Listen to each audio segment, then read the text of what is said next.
Hello my friends, and welcome back to the channel Unsheltered. My name is Rogan Freewolf, and today we are on the third chapter reading of The Tombs of Anak.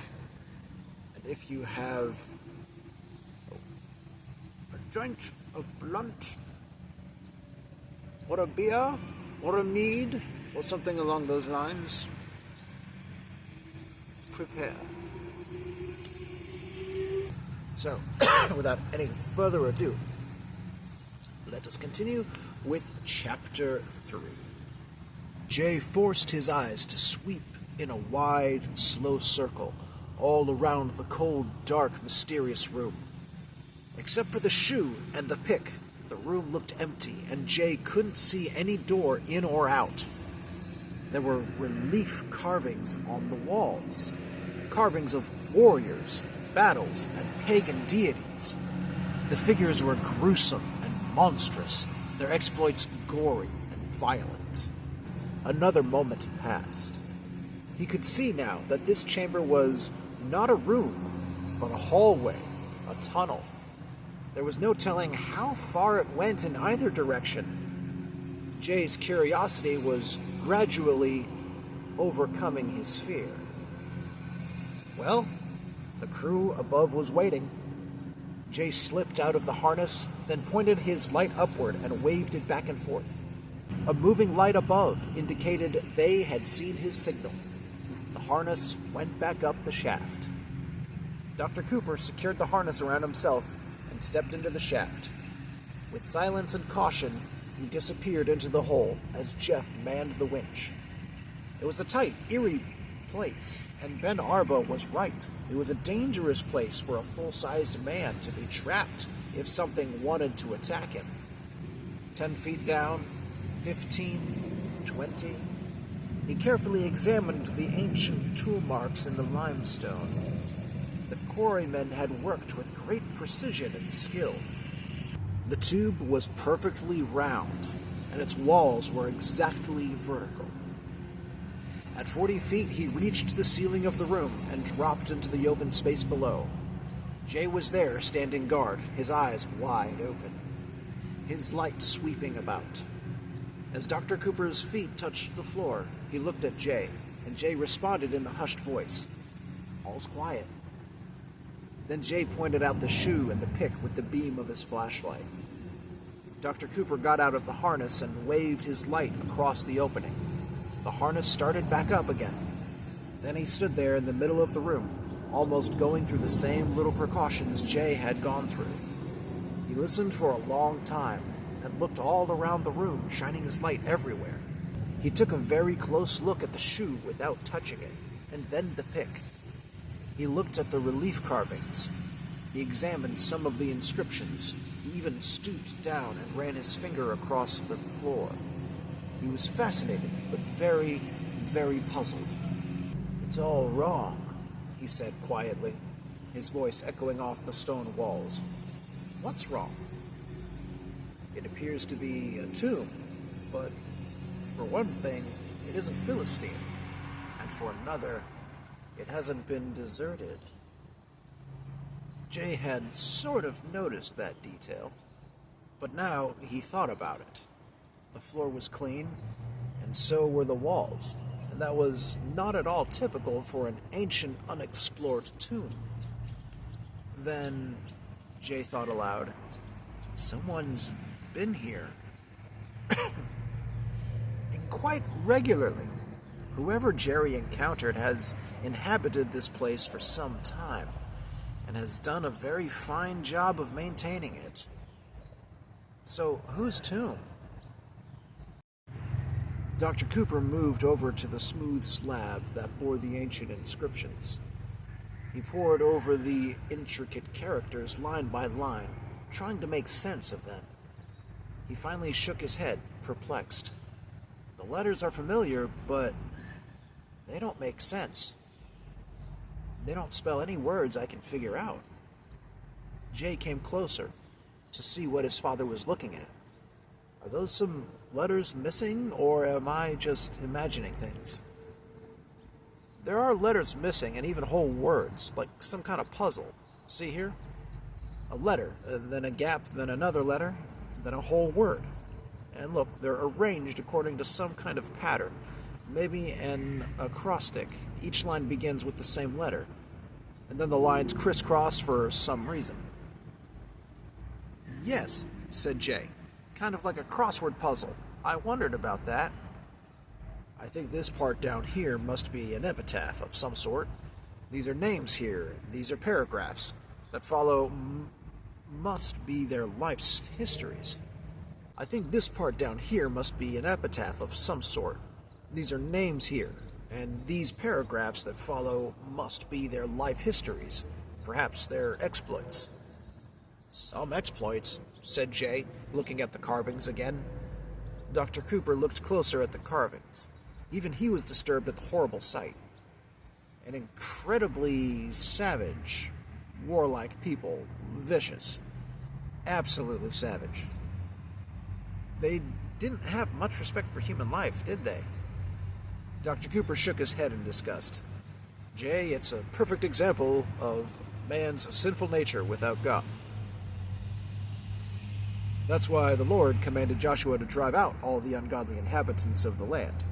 He didn't want his people coming into contact with this kind of moral and spiritual pollution. Pause. Because, as the Bible says, the heart of the king is in the hand of God. So, God could have 100% done something to save these people. But, God wasn't in the mood for giving pagans the opportunity to be saved until Jesus came along. Because if you follow this channel, you already know Christianity don't even come from Judaism. Unpause. But who were these people? Asked Jay. Dr. Cooper kept poring over the carvings and inscriptions. Well, Canaanites of some kind, but exactly which kind, we have yet to figure out. He looked at the strange puzzle-like inscriptions again, and his eyes suddenly narrowed. Oh. What? Dr. Cooper took a small brush from his belt and swept at the letters.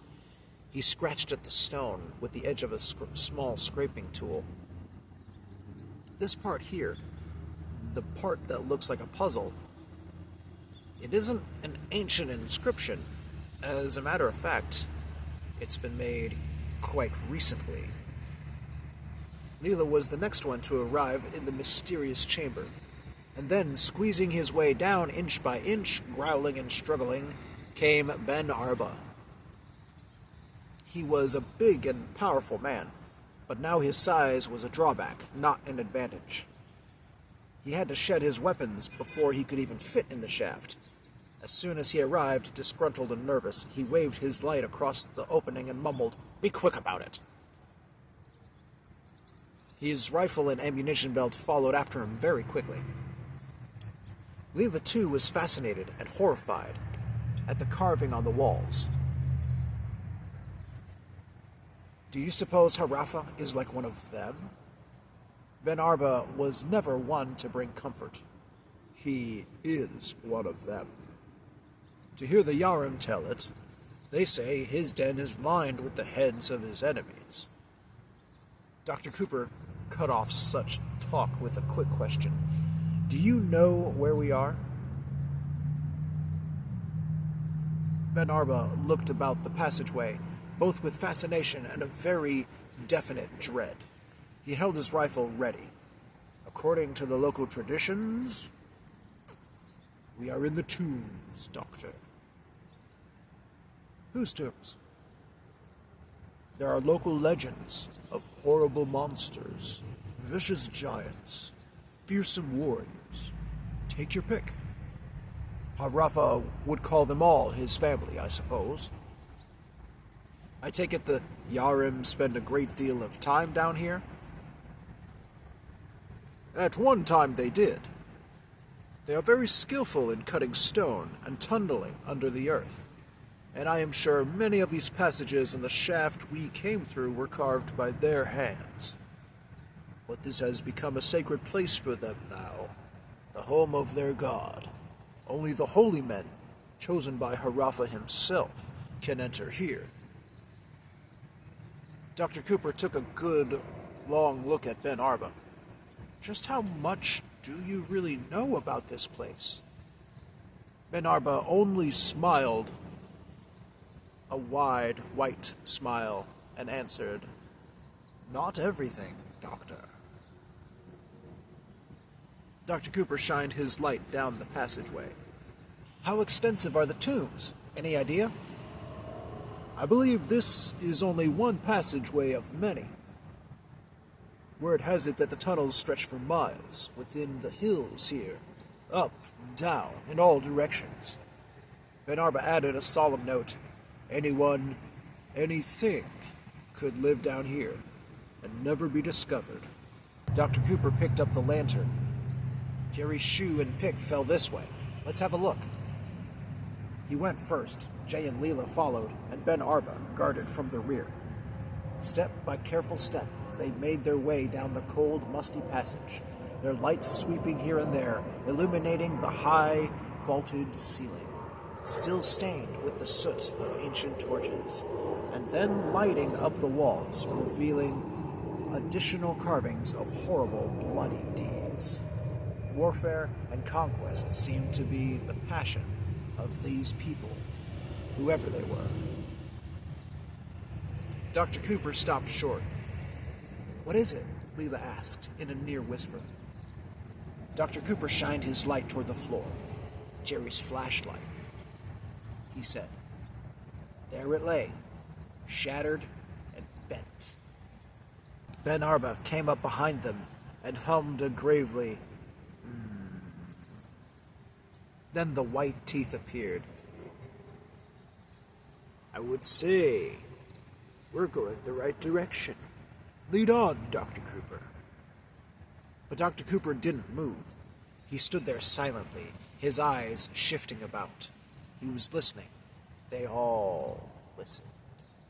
Somewhere ahead of them, somewhere in that inky blackness, several male voices were singing a low, droning chant. "There's somebody down there," said Leela. "The Yarim holy men," said Ben Arba, "in the middle of their secret rites. We've come at a bad time, I'm afraid." Dr. Cooper extinguished the lantern and left it on the floor. Jerry's down here too. He used his flashlight instead, keeping the beam low. "Let's go. Quietly now." They could not see around that sharp corner in the passage, but they could tell the sound was coming from beyond it. They drew closer, and now they could notice a dull orange glow on the stone walls. The singing stopped. Dr. Cooper froze there in the passage, clicking off his flashlight. The others did the same. They stood there in the dark. There wasn't a sound. They waited another long moment. That orange glow had to be some kind of fire. Dr. Cooper clicked on his light again and continued forward. They came to the corner and slowly moved around it. The orange glow was stronger now, almost enough to light their way. All the flashlights clicked off. Just around the corner was a doorway big enough for a truck to drive through. Dr. Cooper examined all around the door and then leaned inside. Jay and Leela stuck their heads in to have a look also. They were all silent for a moment, unable to find words to express their amazement at the sight before them. A huge circular room with a large fire pit in the center. A bonfire was burning in the pit, a column of smoke rising to an open vent in the high ceiling. Around the walls of the room were shelves of rock that held a vast assortment of weapons, tools, and armor, as if the room was a bizarre museum. But the sight that made them all stop in their tracks was right across the room from them, standing against the wall like a gruesome guardian, a large and fierce-looking idol with a man's body and a hawk's head, covered with furs and feathers, and holding a very large spear in its clawed hands. It was motionless, but it almost seemed to be alive. The piercing yellow eyes in the hawk's head appeared to study them as if they were a tempting meal. The hawk god wasn't alone. There were other idols standing against the walls all around the room, illuminated by the eerie, flickering lights of the bonfire. They were man-sized images of birds, beasts, pagan gods, and monsters, and every one of them was holding a very deadly-looking spear in its clawed hands. "A ceremonial room," said Dr. Cooper. "A place for pagan rituals, I suppose." "And they have filled it with the weapons of their savage god," said Ben Arba. Dr. Cooper listened and looked all around the room from where they were standing. "There's no one here. Whatever they were doing, I think we just missed it." Dr. Cooper began to step inside the room when Ben Arba held him back with a powerful hand on his shoulder. Doctor," he said, "do look for spider webs." With that, Ben Arba nodded at Dr. Cooper to continue. There were very large stone steps going down into the room. Dr. Cooper took each one with great caution as the others followed. The nearest rock ledge held a collection of ancient weapons. Jay approached it to examine a wicked-looking sword, all the more gruesome because it was at least as long as he was tall. The pattern of the curved blade was familiar. They'd seen that same kind of sword in the carvings they'd passed. "Look at that spear," Leela exclaimed. "What spear?" Jay asked. "Oh, you mean this pole?" Then he realized the pole was the shaft down to the spearhead, a massive, razor-sharp point of iron that had to weigh 20 pounds. Ben Arba groaned as he hefted a huge battle axe almost as big as he was. "Ah, to go after Harafa with one of these," he said. Then another thought occurred to him that quickly erased the smile from his face. "Or to have Harafa use it to come after me." "Dad," Jay reflected his great amazement, "these people were giants." "Definitely," said Dr. Cooper. He was on the other side of the room examining a very large bone he'd found lying on a table of rough-hewn timbers. "If I'm not mistaken, this is a femur, a thigh bone." They gathered around to look. "I think it's on display here, like a sacred object." Dr. Cooper noted, "Let's not touch it." He took a small tape measure from his pocket and measured the bone's length. He then compared the length of the bone to the length of his own leg. The tape measure reached from his hip to his mid-calf. "Are you sure it's human?" Leela asked. "Oh, I'm sure," said Dr. Cooper. "I don't want to believe it, but I'm sure. And now I'm getting an idea of who these people were." Unfortunately, Dr. Cooper didn't have time to continue.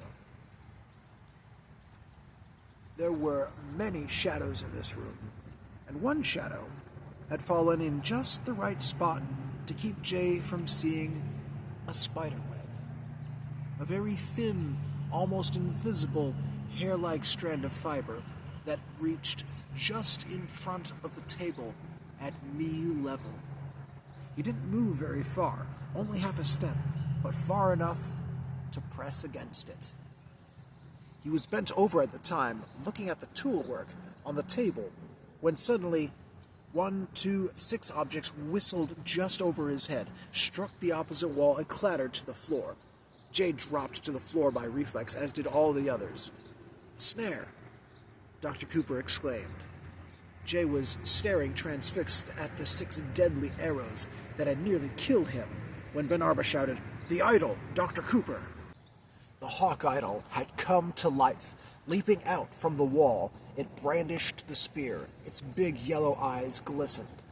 A horned demon also stepped forward, and then a fierce beast with a wolf's head. None of the idols in the room were, in fact, idols. They were all very much alive, armed with deadly spears, and coming speedily toward them. "Let's call it a day," Dr. Cooper ordered, and they all bolted for the same door by which they had entered. The wolf threw a lever on the wall. There was a grinding sound and a creaking of pulleys, and a wooden crank next to the door began to spin in a blur as an immense slab of stone began to drop into the opening. The room would soon be sealed shut. "Hurry!" Dr. Cooper yelled as the first spear whistled by his ear. Ben Arba dove under the sinking slab of stone, and then Dr. Cooper helped Leela through.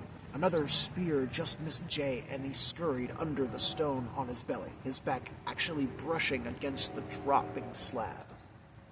Dr. Cooper slithered under the slab and made it into the passageway as the stone came down like a deadly jaw, biting at his heels with a crushing thud. They ran toward the entrance shaft, their light beams darting and sweeping, their frantic footsteps echoing up and down the passageway. Ben Arba cried out and came to an abrupt halt, the others nearly running into him. The passage ended abruptly.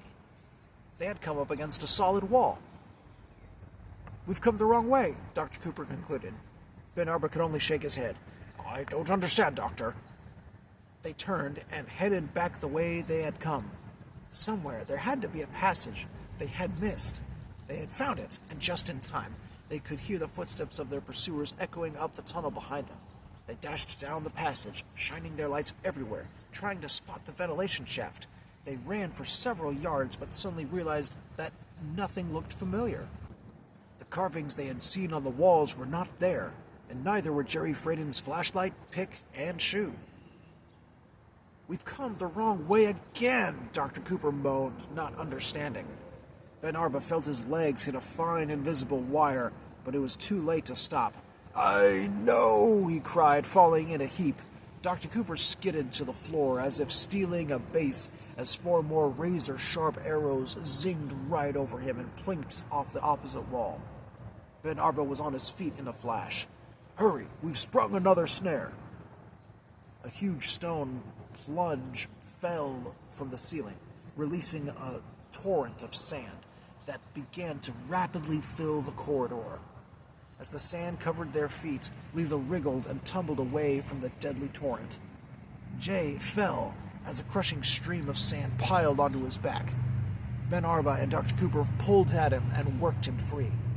They ran down the corridor as it turned sharply to the right, then sloped upward, then twisted down again. Ben Arba found a doorway in the left wall and shined his light through it. "This way," he shouted, frantically waving his big gloved hand. Dr. Cooper looked through the door and saw a winding stone stairway leading upward. "Watch for snares," he cautioned Jay and Leela as they hurried them through. "Run, run!" shouted Ben Arba. The Coopers frantically ran up the stairs. The passageway was still rumbling and groaning behind them, and they didn't know what would happen next. Up the stairway went, winding this way and that, a very large and dark passage through solid rock. The steps were oversized, difficult, and steep. They could see light filtering down from above them, a dull orange glow. It had to be the way out.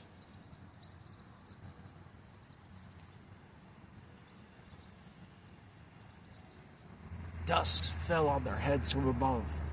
Had they sprung another trap? They bounded up the steps, two at a time, ducking under the low-hanging rocks, feeling the stones quiver under their feet. The light above was brighter with each step. It seemed to be the glow from a fire. Then they could see a doorway at the top of the stairs and a firelit room just above it. They reached the doorway and dove through it, tumbling into a cavernous room, just as a cloud of dust burst upon them from the passageway and a large stone barricade fell across the doorway with a thunderous impact. "Mr. Ben Arba!" Jay cried. "He's still in there!" There wasn't time to think about it. They were all stuck, motionless. They had fallen right at the feet of the hawk, the horned, and the wolf. Hideous, living idols stood all around them, and the points of a dozen deadly spears were right under their noses. Nearby, a familiar bonfire crackled and flickered. They were back in the ceremonial room, the very room they had fled from, and they were surrounded. And that's the end of chapter 3. And you shall have to come back. Stay tuned. Be subscribed. Comment if you're enjoying the book so far. And stay tuned. And we shall get on to the next chapter as soon as possible. Until next time, my friends, stay safe, and farewell.